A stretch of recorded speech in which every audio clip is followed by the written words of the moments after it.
Corona મહામારી પછી સુરતનો હીરા ઉદ્યોગ સતત મંદીના માહોલમાંથી પસાર થઈ રહ્યો છે. રત્ન કલાકારો પરિવારનું ગુજરાન ચલાવવા માટે અલગ અલગ ધંધા તરફ વળ્યા છે. ત્યારે સાંભળો આવા જ એક રત્ન કલાકારની આપવીતી.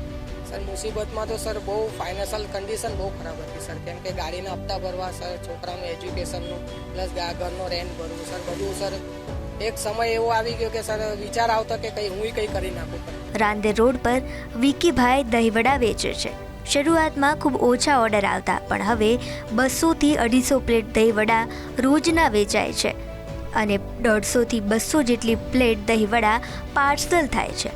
એ પછી અમે દહીંવડાનું સ્ટાર્ટ કર્યું. આજે સમય એવો છે કે સર મેં ગાડીના લોને બધા હપ્તા પૂરા કરી નાખ્યા છે અને અત્યારે મારા માટે કંઈ ટેન્શન નથી સર. આર્થિક તંગી અને મંદીના કારણે ઘણા રત્ન કલાકારો ન ભરવાનું પગલું ભરતા હોય છે, જેમના માટે વિકીભાઈ સોની એક પ્રેરણારૂપ છે.